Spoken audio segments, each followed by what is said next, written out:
আসসালামু আলাইকুম। সংবাদে আপনাদের সবাইকে স্বাগত জানাচ্ছি। আমি ফিরোজ তোহা। শুরুতেই সংবাদ শিরোনাম। পুরোদমে ইরান ইসরায়েল ফিলিস্তিন যুদ্ধ চলছে, আর এই মুহূর্তে আমাদের হাতে এসছে যুদ্ধের ভয়ঙ্কর কিছু গুরুত্বপূর্ণ আপডেট সংবাদ। শুরুতেই জানাবো, ইসরায়েলে ব্যালিস্টিক ক্ষেপণাস্ত্র হামলা, বেজে উঠল ভয়ঙ্কর সতর্ক সাইরেন। ইয়েমেনের হুতি বিদ্রোহীরা দখলদার ইসরায়েলে পরপর দুটি ব্যালিস্টিক ক্ষেপণাস্ত্র হামলা করেছে। আজ হুতিদের এই হামলায় ইসরায়েল জুড়ে ভয়ানক সতর্কতামূলক সাইরেন বেজে ওঠে। এ সময় ইহুদিরা বিভিন্ন এলাকায় ছুটোছুটি করে পালাতে থাকে, অনেকেই বাংকারে আশ্রয় নেয়।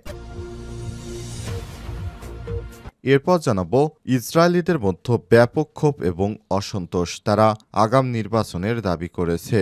পাসটুডে জানিয়েছে, ইসরায়েলের জরিপের ফলাফল থেকে দেখা গেছে যে অধিকৃত অঞ্চলের বেশিরভাগ বাসিন্দা নেতানিয়াহুর মন্ত্রিসভার কর্মক্ষমতা নিয়ে অসন্তুষ্টির কারণে আগাম নির্বাচনের দাবি করেছেন। পাসটুডে আরও জানিয়েছে, ইসরায়েলের টিভি চ্যানেল 13 দ্বারা পরিচালিত একটি জরিপের ফলাফল থেকে দেখা গেছে যে অধিকৃত অঞ্চলে 59.2% বাসিন্দা মনে করেন যে ইসরায়েলের প্রধানমন্ত্রী বেঞ্জামিন নেতানিয়াহু তার ব্যক্তিগত কারণে অভ্যন্তরীণ কোন্দল বাঁধিয়ে রেখেছে।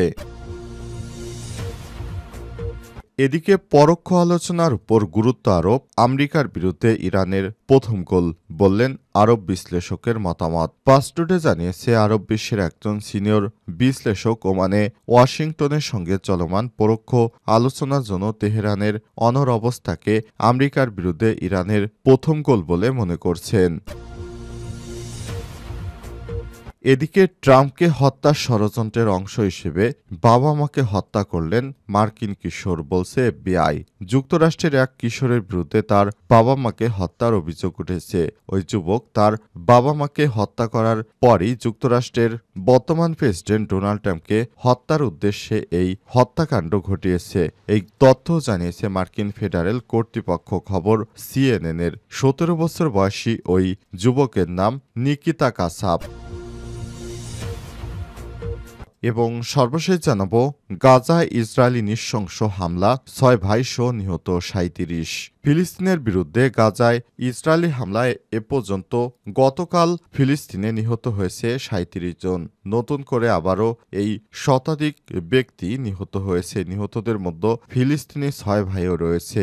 এর ফলে অবরুদ্ধ গাজা উপত্যকাটি নিহতের সংখ্যা মোট 50,950 জনে পৌঁছাবে। তবে বেসরকারি হিসাবে নিহতের সংখ্যা 1 লক্ষের উপরে ছাড়িয়ে গেছে। গত 18 মার্চ নতুন করে আবার দখলদার ইসরায়েলি বাহিনী গাজায় হামলা শুরু করেছে। প্রিয় দর্শক, এতক্ষণ শুনছিলেন সংবাদ শিরোনাম, এবারে বিস্তারিত।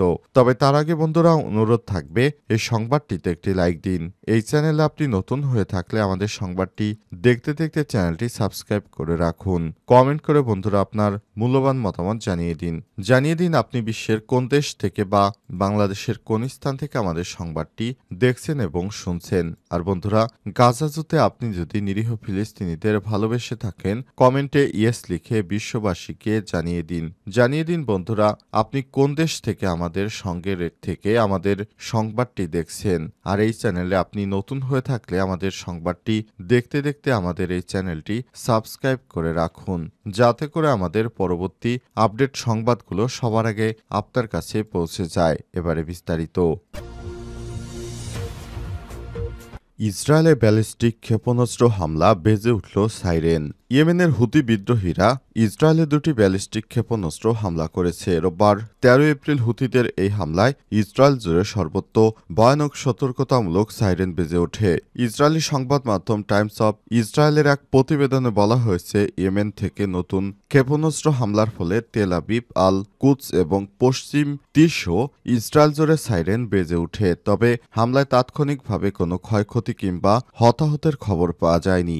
ইসরায়েলের সেনাবাহিনী বলছে, ইরান সমর্থিত হুতি বিদ্রোহীরা রোববার ইসরায়েলি ভূখণ্ড লক্ষ্য করে অন্তত দুটি ব্যালিস্টিক ক্ষেপণাস্ত্র ছুড়েছে। সামরিক বাহিনীর আকাশ প্রতিরক্ষা ব্যবস্থার মাধ্যমে হুতিদের ছোড়া ক্ষেপণাস্ত্রে বাধা দেওয়ার চেষ্টা করেছে, তবে ক্ষেপণাস্ত্র সফলভাবে প্রতিরোধ করা সম্ভব হয়েছে কিনা সে বিষয়ে এখনও নিশ্চিত করা যায়নি। হুতিদের পক্ষ থেকে এক বিবৃতিতে জানানো হয়েছে, ইয়েমেনি সশস্ত্র গোষ্ঠী দুটি ব্যালিস্টিক ক্ষেপণাস্ত্র দিয়ে একটি নির্দিষ্ট সামরিক অভিযান পরিচালনা করেছে, যার মধ্যে একটি হাইপারসনিক প্যালেস্টাইন 2 ক্ষেপণাস্ত্র ছিল। এটি ইসরায়েলের আশদেদোর পূর্ব অংশে সোদেত মিসা ঘাঁটি লক্ষ্য করে নিক্ষেপ করা হয়েছিল। অন্য ক্ষেপণাস্ত্রটি ইসরায়েলের ইয়াফা অঞ্চলে বেন গুরিয়ন আন্তর্জাতিক বিমানবন্দরকে লক্ষ্য করে নিক্ষেপ করা হয়েছিল। এদিকে ইয়েমেনের হামলা অব্যাহত রেখেছে মার্কিন বিমান বাহিনী। ইসরায়েলে নতুন করে বিমান হামলায় অন্তত 6 জন নিহত হয়েছে, আহত হয়েছে আরও অন্তত 13 জন। স্থানীয় সময় রোববার দেশটির 3টি প্রদেশে বিমান হামলা চালায় মার্কিন বাহিনী। এক বিবৃতিতে হুতি বিদ্রোহীরা জানিয়েছে, সানা, সাদা ও হুদেইদার বিভিন্ন স্থাপনা লক্ষ্য করে বোমা ফেলা হয়। লোহিত সাগরে জাহাজে ক্ষেপণাস্ত্র হামলার প্রতিবাদে গেল 15 মার্চ থেকে হুতি বিদ্রোহীদের নিয়ন্ত্রিত শহরে বিমান হামলা শুরু করেছে মার্কিন যুক্তরাষ্ট্র। চলমান হামলায় বহু বেসামরিক মানুষ হতাহত হয়েছে। জবাবে মার্কিন জাহাজ লক্ষ্য করে ক্ষেপণাস্ত্র হামলা চালিয়ে যাচ্ছে হুতি বিদ্রোহীরা।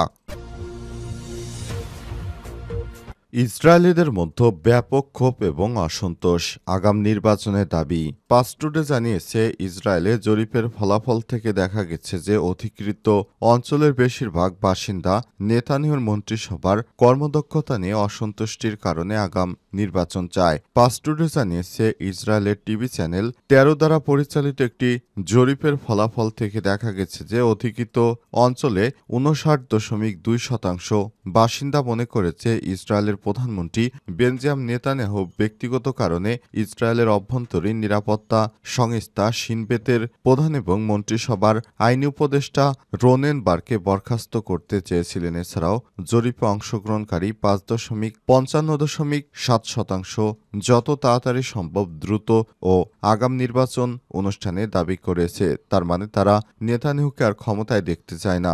ইসরায়েলের অধিবাসীরা আগাম নির্বাচনে দাবি জানানোর অন্যতম কারণ হল নেতানিয়াহুর মন্ত্রিসভায় ইসরায়েলি বন্দীদের ফিরে দিতে ব্যর্থ হওয়া। বৃহস্পতিবার রাতে ইসরায়েলি গণমাধ্যমের খবরে বলা হয়েছে যে তেল আবিব ইসরায়েলি বন্দীদের পরিবারের সাথে পুলিশের সংঘর্ষ হয়েছে। এই প্রতিবেদন অনুসারে ফিলিস্তিনি গোষ্ঠীগুলোর সঙ্গে বন্দী বিনিময় চুক্তি সম্পর্ক করার দাবিতে তেল আবিবে ইহুদি বন্দীদের পরিবারগুলো বিক্ষোভ করেছে। বলা হচ্ছে যে পুলিশ ইহুদি বসতি স্থাপনকারীদের বিক্ষোভকে বৈধ মনে করেনি, বরং তাদের ছত্রভঙ্গ করার জন্য বল প্রয়োগ করেছে। গাজায় হামাসের হাতে আটক ইসরায়েলি বন্দীদের পরিবারের সাথে পুলিশের সংঘর্ষের বিষয়ে ইসরায়েলি গণমাধ্যম আর কোনো বিস্তারিত তথ্য প্রকাশ করেনি। গতরাতে ইসরায়েলি গণমাধ্যম সংসদ নেসেটের কাছে ইসরায়েলি পুলিশ বাহিনী এবং ইহুদিবাদী বিক্ষোভকারীদের মধ্যে সংঘর্ষের খবর পাওয়া গেছে। রবিবার রাতে হাজার হাজার মানুষ তেল আবিবের রাস্তায় নেমে বন্দীদের নেতানিয়াহুর মন্ত্রিসভার কর্মকাণ্ডের প্রতিবাদ করে তারা বন্দি বিনিময় চুক্তি বাস্তবায়ন দাবিতে এবং শিনবেত প্রধান ও মন্ত্রিসভা আইন উপদেষ্টাকে অপসারণ প্রচেষ্টার বিরোধিতা করে। পরোক্ষ আলোচনার উপর গুরুত্ব আরোপ আমেরিকার বিরুদ্ধে ইরানের প্রথম গোল, বললেন আরব বিশ্লেষক। পাসটুডে জানিয়েছে, আরব বিশ্বের একজন সিনিয়র বিশ্লেষক ওমানে ওয়াশিংটনের সঙ্গে চলমান পরোক্ষ আলোচনার জন্য তেহরানের অনড়বস্থাকে আমেরিকার বিরুদ্ধে ইরানের প্রথম গোল বলে মনে করছে। আরব বিশ্বের সিনিয়র বিশ্লেষক আব্দুল বারি আতওয়ান শনিবার রাই আল ইয়াওম ওয়েবসাইটে লেখা এক নিবন্ধে এই মন্তব্য করেছেন। ওমানে ইসলাম প্রজাতন্ত্র ইরান এবং মার্কিন যুক্তরাষ্ট্রের মধ্যে পরোক্ষ আলোচনা সম্পর্কে বিস্তারিত নিবন্ধে তিনি আরও লিখেছেন, ওমানের রাজধানী মাস্কোটে শনিবার শুরু হওয়া ইচ্ছার যুদ্ধ খেলায় ইরান মার্কিন যুক্তরাষ্ট্রের বিরুদ্ধে একটি বড় গোল করতে সফল হয়েছে। পাসটুডে আরও জানিয়েছে, আতোয়ান আরও বলেছেন, আলোচনার পরোক্ষ প্রকৃতির উপর জোর দিয়ে ওই সাফল্য অর্জিত হয়েছে। পরোক্ষ আলোচনার বিষয়ে আমেরিকার ইচ্ছার বিরুদ্ধে গেছে, তারা সরাসরি আলোচনা করতে চেয়েছিল। ইসরায়েলি প্রধানমন্ত্রী বেঞ্জামিন নেতানিয়াহুর সাথে এক যৌথ সংবাদ সম্মেলনে মার্কিন প্রেসিডেন্ট ডোনাল্ড ট্রাম্প এ বিষয়টি তুলে ধরেছিলেন। এটা এমন একটি বিবৃতি ছিল যা নেতানিয়াহুকে অবাক করেছে, এমনকি হতবাকও করেছে বলে জানা গেছে। ট্রাম্পকে হত্যার ষড়যন্ত্রের অংশ হিসেবে বাবা মাকে হত্যা করেছেন মার্কিন কিশোর, বলছে এফবিআই। যুক্তরাষ্ট্রের এক কিশোরের বিরুদ্ধে বাবা মা হত্যার অভিযোগ উঠেছে। মার্কিন প্রেসিডেন্ট ডোনাল্ড ট্রাম্পকে হত্যার অংশের ষড়যন্ত্র হিসেবে ওই কিশোরের এমন কাণ্ড করেছে। ১৭ বছর বয়সী ওই কিশোরের নাম নিকিতা কাসাব। নতুনভাবে প্রকাশিত আদালতের নথিতে ভিডিওতে ভিত্তিতে এই তথ্য পেয়েছে মার্কিন ফেডারেল কর্তৃপক্ষ।